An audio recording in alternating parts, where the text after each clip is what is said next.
Hi, I'm Katherine Ashmore and welcome to the Mindset Exchange. Today we have a truly remarkable guest with us, Lee Spencer, the world record holder for solo rowing from Europe to South America. Lee's journey is one of incredible resilience, overcoming adversity, perseverance, self-discipline, and the power of the human spirit.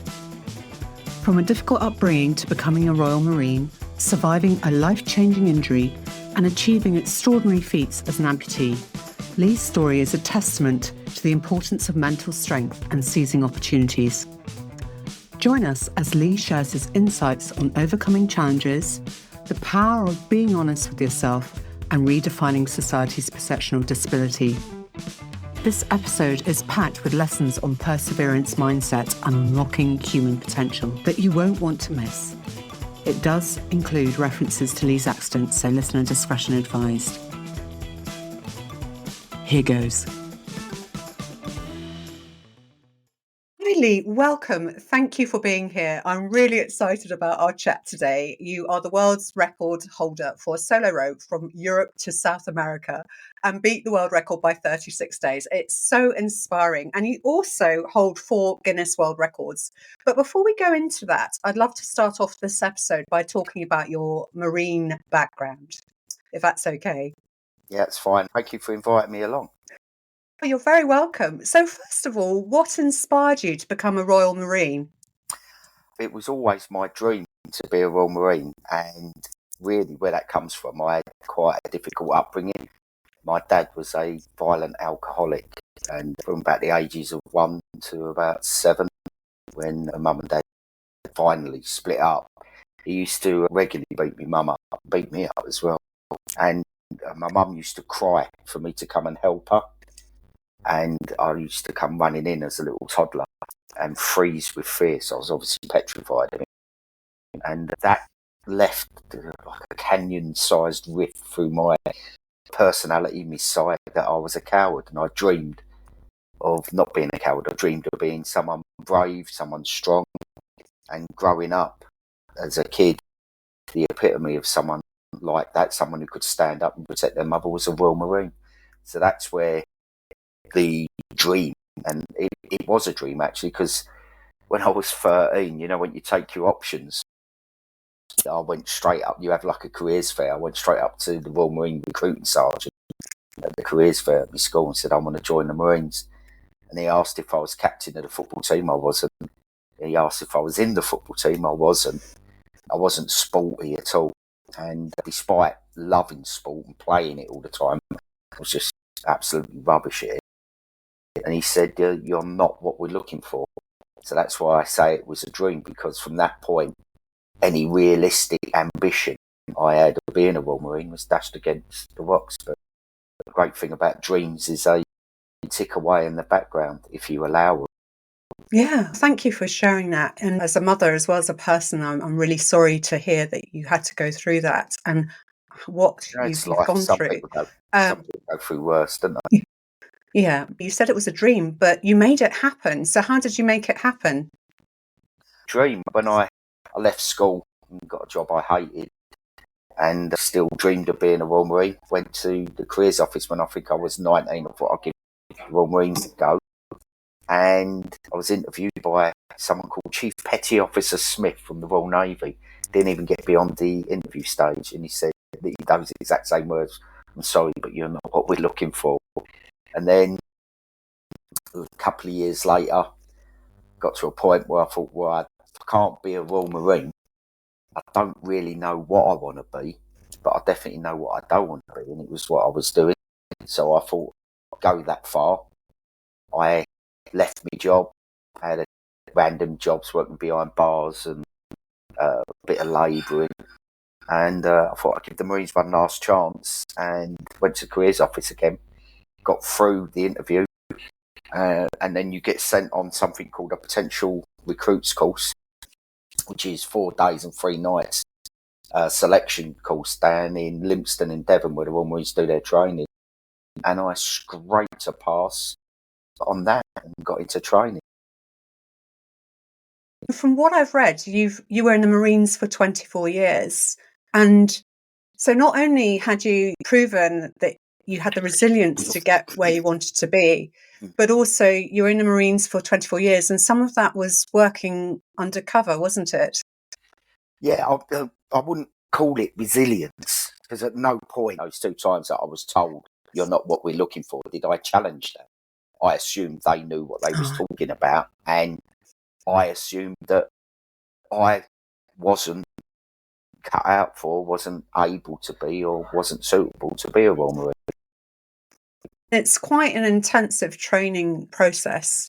Can you talk to me a bit about that? When you got accepted into the Marines, what sort of training you had to undertake? Yeah, well, see, I would imagine a lot of people have a preconception of being shouted at Mm. and chased around. And it's actually the complete opposite, and it's the complete opposite for a reason. I don't subscribe to determination at all. I think it's so overrated. What they did in training, and for this reason, what they do in training is from day one, you're never woken up. No one ever shouts at you. Well, they do shout at you, but not for the reason you'd expect. You're told what time you need to be ready as a group, so that fosters teamwork. But more importantly, you have to work backwards and to get to where Mhm. you need to be in the right state. And think, right, well, we have to get up at 5 to do this to be ready at 8:30. No one's there. No one shouting at you, telling you to polish the floor. You're expected to do all that. And what it does is it starts the process of self-discipline, practicing self-discipline. And that's something that can be practiced. Anyone can do it. No one's born naturally self-disciplined. It's something you can start with easy steps as they do, like literally getting yourself out of bed and making your bed, to polishing and making the whole accommodation absolutely immaculate. And that builds to the point where you have the self discipline to complete the commando tests at the very end of training. And it is something you can train. So that's really how they do it in the Marines. They don't shout at you. Everything, even the physical tests, it's if you don't get up the rope, then the door's there. It's completely up to you. I can't make you climb that rope. And it's Mhm. that attitude where it fosters that need to, you have to do it for yourself. Yeah. And so, if one could classify a Marine mindset, how would you classify it? Well, that's a good question. I don't know if you can classify it in just one word.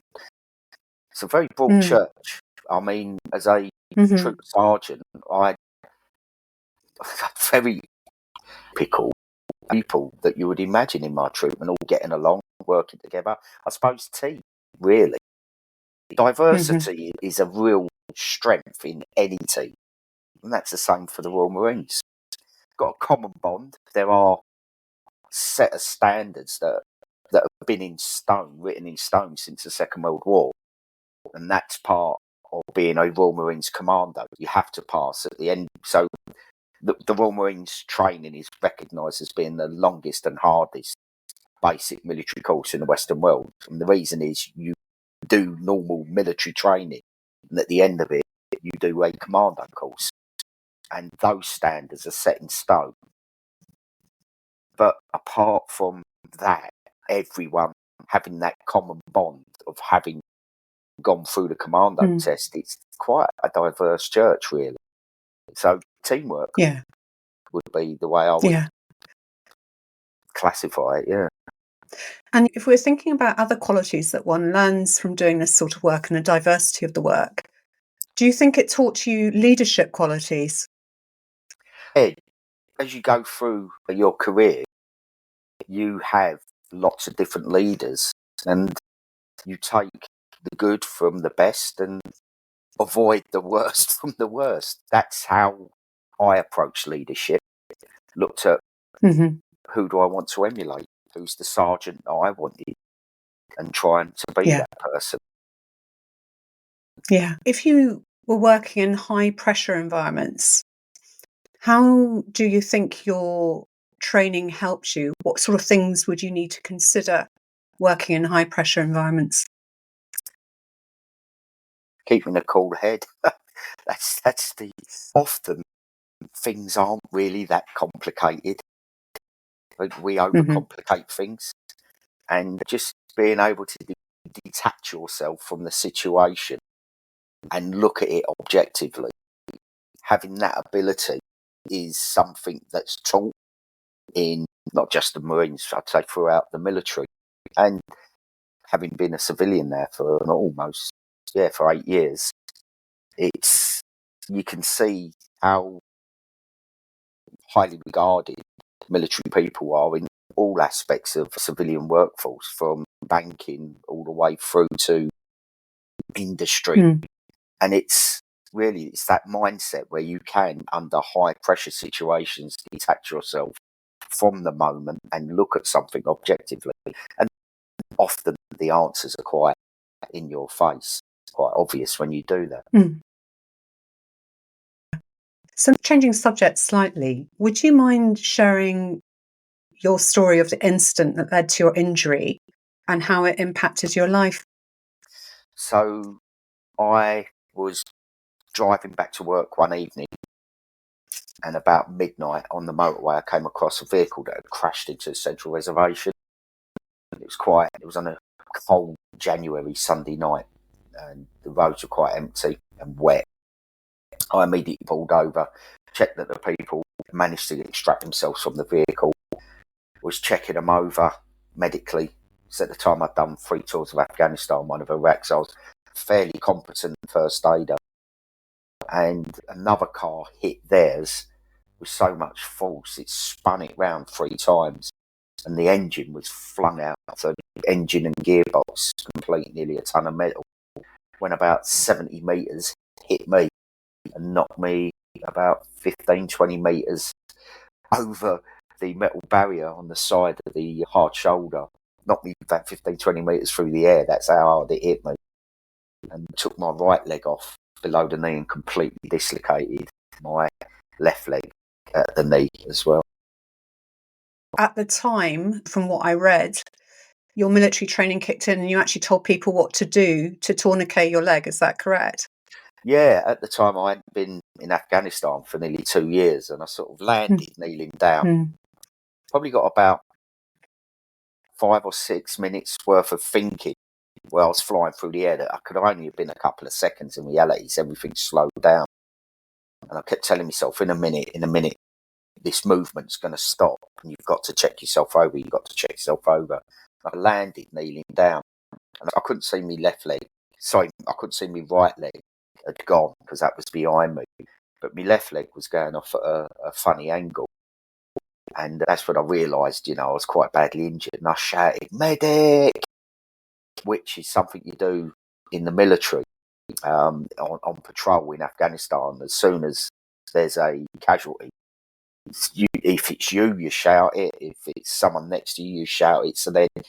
And if you hear it, you repeat it so that everybody knows there's a casualty. And as I was shouting it, half my brain was thinking, wow, where did that come from? I hadn't been in Afghan for nearly 2 years, so it must have been deep within me and just come out. And the other part of me was thinking, well, no one's going to know what that means. I'll respond to that. So I then shouted, "I need medical attention," which is the only thing I could think to shout.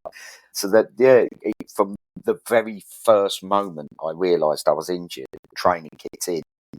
I knew that I was in quite a lot of danger of bleeding to death, and I needed to stop the bleed. I knew I had between 7 and 12 minutes to stop it before I died, and couldn't get anyone to help me until a large Rastafarian gentleman called Frank from Hackney, who's now my brother. He came along and whipped his belt off. We tried to get a tourniquet around my leg, but we couldn't get it tight enough. So I had a sort of moment of inspiration, and thank God I did. I got his daughter to stand. He had his adult daughter with him. I got Zanelli to stand on my femoral artery. We put all of her heel. It's basically a massive artery that goes down each leg, and by your groin you've got a pulse where it goes close to the surface. So I got her to dig her heel into my femoral artery and put all of her weight on it, and that stopped the bleeding and saved me life. Yeah. amazing, especially to be so innovative and adaptable in such circumstances. And not everyone knows about where that is in the leg. So Sorry, that happened. became friends with the policeman who attended the scene, and he said to me that he was a copper for like 30 years. And he said he'd attended loads and loads of times where something similar had happened and the person had bled out, and they later found out that they had the basic medical training to know that they had to stop the bleeding. They hadn't done it. And I think the difference with me was Afghanistan, where it was a curious thing, because as soon as I looked at my leg, I thought, oh, my leg's gone. And it wasn't a surprise. And the only thing I can put it down to is when you're in Afghan, especially when you're in Afghan, whenever you go out the gate on patrol, you have to make peace with the fact that this might happen. And then you put it to the back of your head, forget about it, otherwise you won't be able to function. And I think in a curious way, that resource was still inside me. So when it happened, it weren't a surprise. It was, I know it sounds really odd, but it was like, oh, my leg's gone. And that's why I reacted so quickly. If I hadn't been to Afghanistan, even though I'd had the same level of training, I don't think I would have reacted as quickly. And I may not be here because of that. So I think it's experience as well as training that helps. Yeah. I'm very thankful that you're still here. So after the accident and incident, you were taken to hospital. Can you talk me through your journey after that? Yeah, it's actually a really, really positive one, because I woke up in hospital with, I'm here, I'm alive. My leg's gone, but I'm here. And I knew what had happened. And when they woke me up and told me that I'd lost my leg, I said, well, I'd be surprised if it had still been there. I actually fought my way out of a coma 3 times. They put me in an induced coma. And the 3rd time, they thought it'd be best to just leave me awake. So from that moment, everything has been a positive. Yeah. Every chance is you've had since has been a positive. That happened. It's a life-changing event. And did that impact what you were able to do then going forwards in terms of jobs? And Yeah, obviously your life gets turned upside down. But yeah, when there's a fundamental change in circumstances, I mean, right, you could look at it and say, oh, it's a negative. I've lost my leg, but there's a little bit less of me. But actually, we make sense of life, things that happen, and we attach meaning to them. And really, the universe couldn't care one jot about any of us. Things happen, and that's it. Something might happen that might be a positive for one person and a negative for another. So is it positive or is it a negative? It's the meaning that we attach to circumstance. Actually, what had happened to me was it was just a thing. It had changed the direction of life, my direction, massively. But with that new direction, whenever things change, there's always new opportunities, because you're going your life, instead of going down that corridor, you're now going down a different corridor, and off that corridor there's other options, rooms, whatever, we're vibing. There's always new options, and it's about grabbing those options to make the most of. I'm conscious not to say turning a negative into a positive, because again, it's us attaching meaning that doesn't really exist. It's a transition, isn't it? And everyone, as you say, will see things differently according to their own experiences. But also it's about making opportunities as well. Sometimes in life, things happen, and sometimes in life, we make opportunities for ourselves. And the reason I say that, because I wanted to ask you what motivated you to take on the challenge of rowing across the Atlantic as an amputee. I got an email. It's just taking opportunities. So I didn't force anything. I got an opportunity. I got an email asking for volunteers to put together the world's first all amputee crew to row across the Atlantic. I applied. I thought that sounds like having never rowed a boat before in my life, having never been to sea in anything other than a huge Royal Naval troop carrier, more like a cruise without all the fun, obviously, than a normal cruise. I applied. It seemed and sounded like a completely ridiculous thing to do, but again, an opportunity that doesn't come along. Went through a selection process and ended up rowing the Atlantic the first time within 2 years of losing my leg. And again, I saw another opportunity after rowing, because I just rowed across the Atlantic, so I knew how to do it. I reckoned I'd have another year, maybe 18 months, where the military would pay me wage so I could work on putting a project together full time. And I thought I might not get the opportunity again. So it's not about, obviously you have to force that through, but again, it's opportunities. I'm in a really blessed position where I can put these things together because I don't have to do a normal 9 to 5 job where it would be impossible to do. I know people who have rowed the Atlantic having had to do a job alongside it, and it takes years and years, and max out. People remortgage their houses. So I didn't have that problem. So it was an opportunity rather than me forcing it.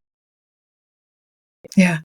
And you mentioned also that this was something you didn't do before. You hadn't been much on the water before, let alone rowing. And the amount of training you must have had to have done. How many hours of training were you doing a day? None. None for the rowing? Literally. First time we saw our boat was in La Gomera about 2 weeks before we set off. First time we rowed it was a week before we set out.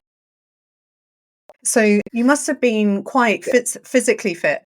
No, rowing an ocean isn't like a marathon. It's not like an ultra marathon. It's constant degrading from the moment you pull away. So my mantra for training, if you want to call it training for rowing, is get fit, fat and strong. Fitness will always help you. But the most important thing is to get fat and strong. You're pulling nearly a ton. A fully laden ocean rowing boat is around 3/4 of a ton with all your rations, your water ballast and everything. So you need to be strong to pull it. But the most important thing is get fat.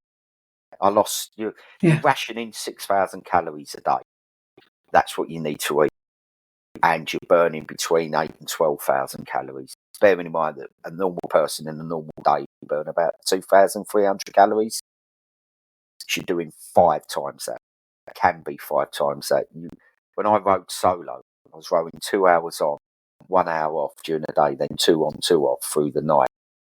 And it's constant. It's just constant wearing you down. From a mentality point of view, what tips would you give about keeping going in that sort of situation?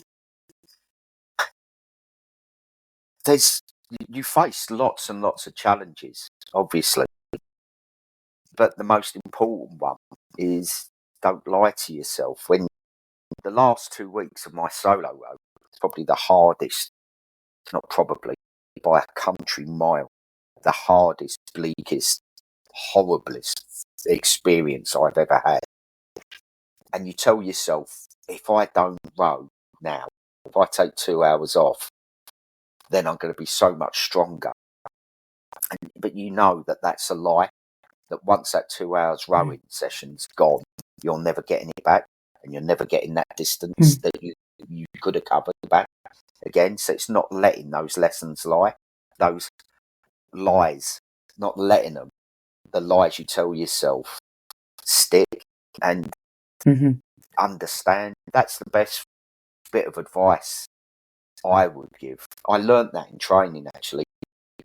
Whenever someone left, they were always fitter and stronger than me. And I was always astonished when they'd leave training.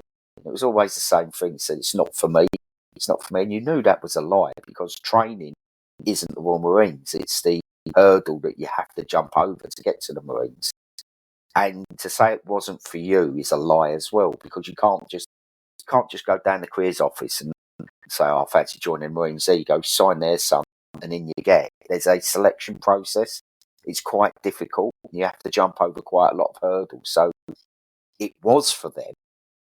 So the only thing that's changed is training.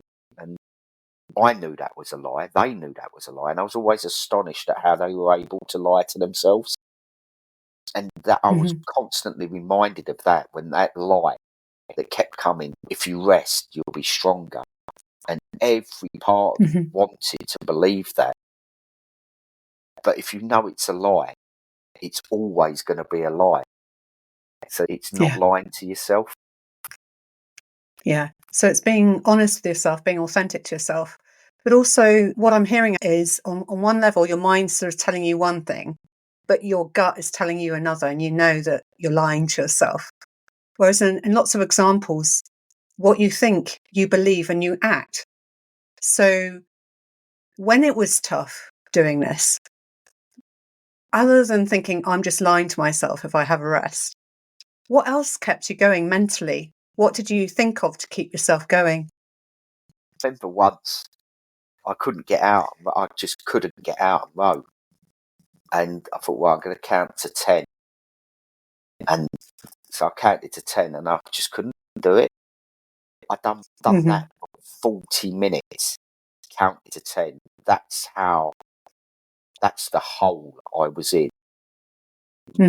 But when you are honest with yourself, then you can look at it and go, there's a reason behind that. So I didn't see that as 40 minutes lost, where I'd just laid back and gone, yeah, I'm going to make this up, because that's the lie. The truth was, it was a horrific situation, and actually getting out was really bloody difficult. So I saw that more as an hour and 20 minutes game. It's moments like that where it's just doing the right thing. If you keep doing the right thing, then you will get through it. But also what I'm hearing, if you don't mind me sharing, is also the powerful reframing that you do. So you see something that potentially could defeat other people. And as you mentioned, it's that potentially lying to yourself. And you've reframed it and going, actually, this is positive. This is going to help me, which Not, is amazing. not at the time, I didn't. No. At the time, it actually took me about 3 months to look at the row in a positive way. The last 2 was that bad. It was Yeah. hard. In fact, it weren't hard. It was, I couldn't look at the row in a positive way. Even though I'd smashed the able-bodied record, I found it really hard to talk about it in a positive way. It was that difficult those last 2 weeks. Yeah. So if you weren't lying to yourself and you weren't reframing at that time, what kept you going? Well, what else do you do? You know? It's an element of you just have no choice. Yeah, exactly. Sometimes Yeah. in life, that's it. Okay. You don't have a choice. Yeah. Yeah, exactly. That's where So the lies. It's understanding that lie is telling you have a choice when you haven't. yeah. I Yeah. couldn't, if I hadn't have kept rowing because of the currents, I would have been pushed too far north. I would have missed where I was supposed to land. And north, where there was another river that I could have got in, came into Cayenne in French Guiana, and the Mahuri River is where I rowed in. That was my finish line. North of it, about 20 miles, there was another river I could have got in. Then north of that, it's just mangrove swamp. There's no beaches. There's literally nowhere to come in. And it's not a case of, well, just row tomorrow and get in. There's something called the Southern Equatorial Current, which runs at about 4 knots in places. That's faster than I can row forwards. and that would have pushed me too far north. So not rowing was not an option. So that's where the lies came in, because the lies telling you have an option when you haven't. Yeah. And what's striking me also is the precision and planning that goes into this in terms of the what if scenarios. Like, if I miss that river, I can go to this one and then that's it. But also knowing about all the other things that can come into it, the unexpected things. Were there any unexpected events or surprises during that journey that happened to you? Oh yeah, loads. All my navigation equipment collapsed 5 days into the road. I had to come into repairs into Canary, so I actually lost 5 days. The clock's still ticking. So I could have actually beaten the record by 41 days, almost cutting it in half. You never know though, because the currents and everything would have changed. But the sickness and diarrhea on the same day that everything collapsed. You're dealing with things on a daily basis. You get an alarm go off, your boat's in the middle of the night, turn sideways to big angry breaking waves. That's a really dangerous moment, and you have to get out and deal with that situation and make decisions really quickly, and they've got to be the right decision. Yeah. There were times in the middle of the Atlantic where the closest human to me was on the International Space Station, and there's a very real chance that at times I could have been the most isolated human on the planet. That's out of 7 billion of us. That's bonkers, but that's the level of being on your own and having to deal with different situations, because no one else is going to come and help you. There's no one for hundreds of miles. Yeah. So problem solving and adaptability comes into it. But hearing that, it must have also been, was there something quite beautiful about it as well? Doing that row on your own. I think I'm quite a needy person. I like people's company. I thought I would struggle being on my own, and I didn't. Didn't have a problem with it at all, which surprised me. Fear, when you're on your own, is a different matter. That was horrific. In the middle, I got hit with 5 or 6 days of huge breaking, angry waves, and it was petrifying. I've been to war 4 times, so I've been in lots of tricky situations, lots of dangerous situations, but fear when you're part of a team and fear when you're on your own are completely different. Fear when you're completely isolated is absolutely all-consuming. It eats into every part of you, and it's horrible. Yeah. So although being on your own was okay, being on your own when it's scary is horrible. So I missed having people there then.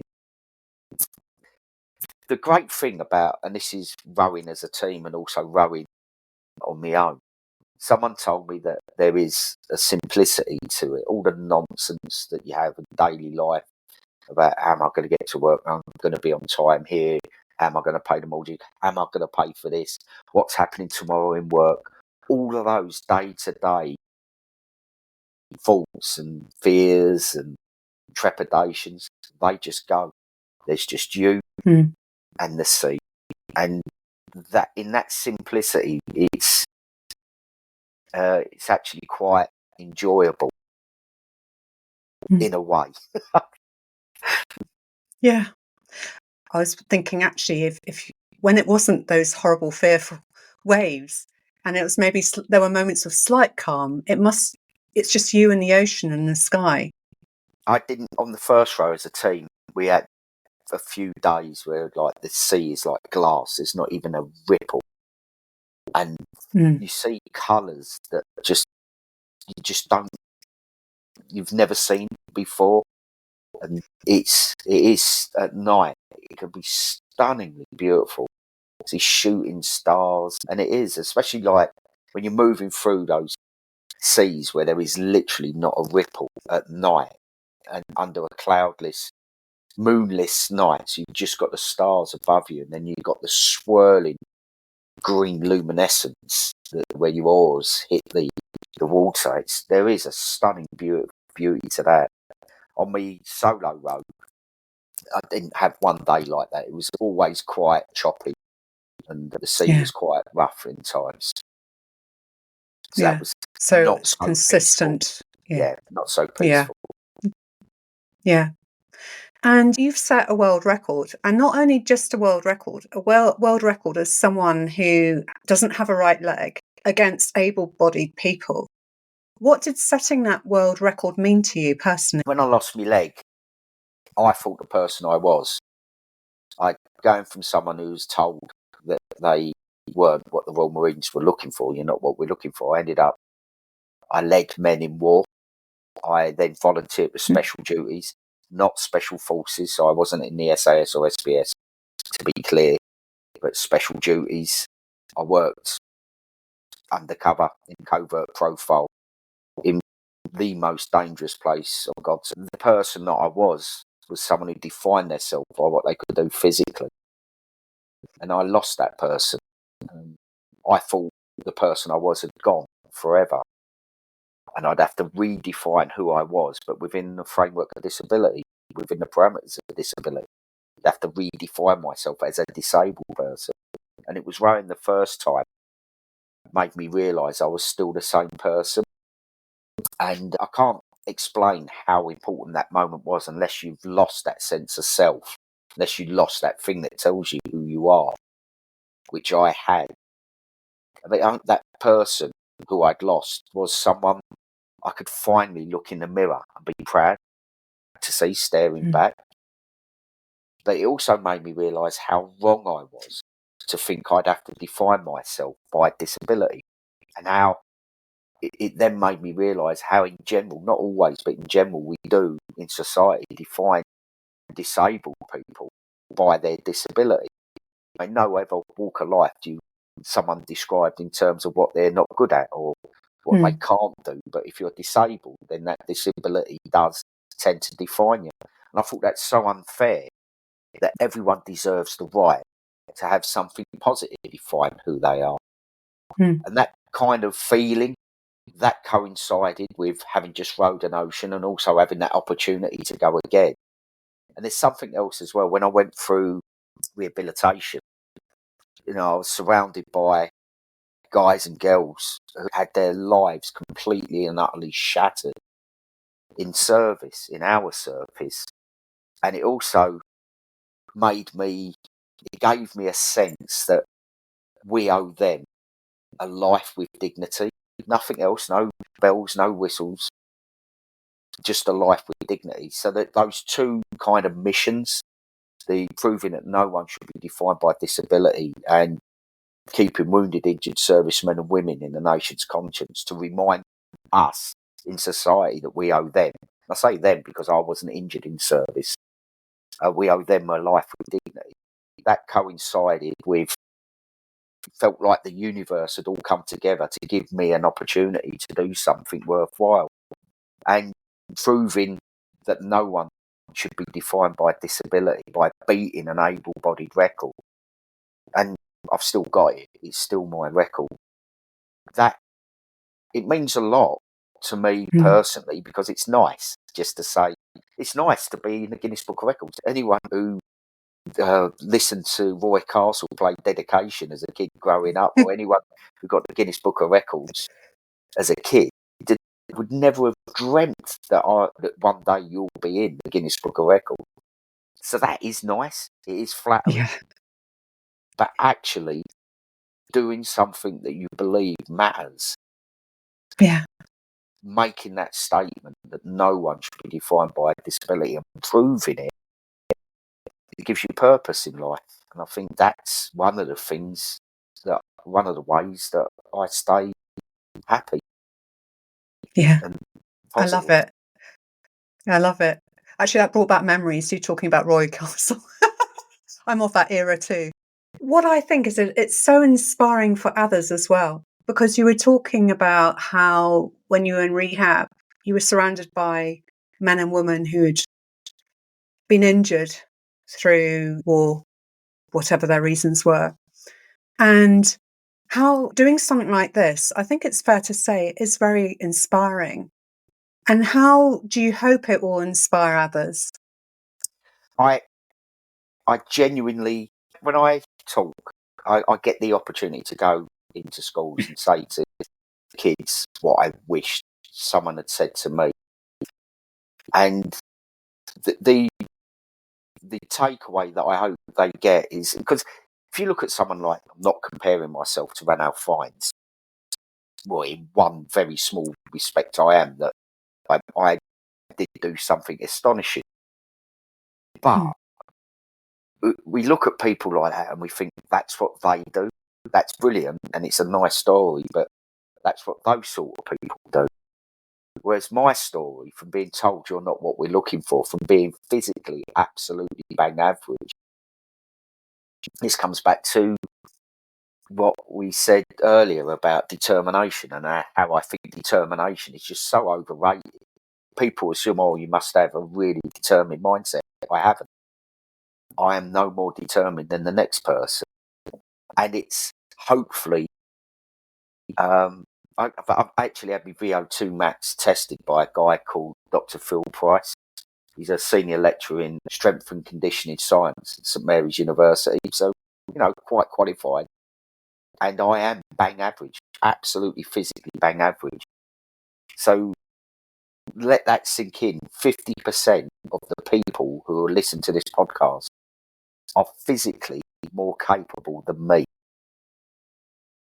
So that hopefully inspires people or gives them that understanding that they don't know what they're capable of. None of us know what we're capable of. And I think that's a really important thing. Every single one of us could have done what I did. I got the opportunity and I got the chance to do it. But every single person I know could have done it. Amazing. You talk about clearly determination not being a factor. But how far would you say discipline is a factor? Self-discipline is a factor, but you can train that. That's not something that I think a lot of people assume that someone who does something extraordinary has an unusually strong mindset, an unusually determined mindset. And that's just not true. I don't think that exists. No one's born determined. But discipline, self-discipline, you can train. You can get better at it. If you want to get good at press-ups, what would you do? You'd practice, wouldn't you? Yeah, you do press-ups. You want to get good at running, you'd run. Yeah. If you want to get good at determination, do things that, if you want to get good at discipline, discipline yourself. Start small. Start by making your bed. Just say, right, this week, I'm going to not press snooze on my alarm once. As soon as it goes off, I'm going to get out of bed. Start easy. Then I'm going to get out of bed and I'm going to make it. And that's how you build self-discipline. It's setting routines. Routines are the key to everything. It's nothing more than that. It's not rocket science. Yeah. And without getting too political, how do you think society's perception of disability can be changed or improved? It's getting so much better. Everything's getting better, apart from the last 14 years where we seem to have gone downhill a little bit.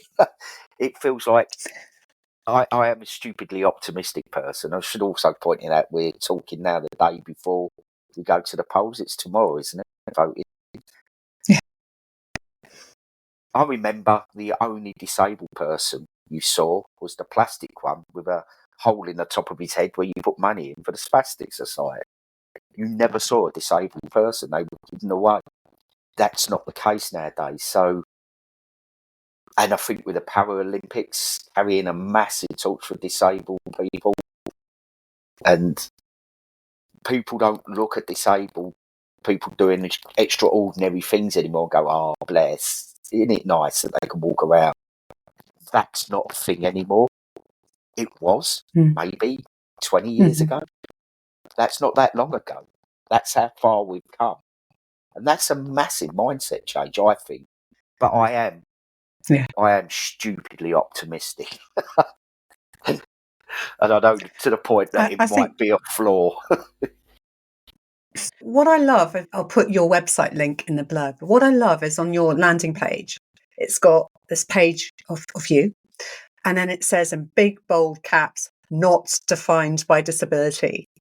And you talk a lot about everyone has the right to live with dignity, as we've talked about before. And I just love that. It's like a boom, mic drop. And it's so true. We're sort of getting towards the end of the podcast. I could chat with you for so much longer. I just want to ask you lastly, is there one book that you would recommend to people listening and why? What book and why? Is there a book that's changed the way I look at things? Lots and lots of books change the way you think, the way I think.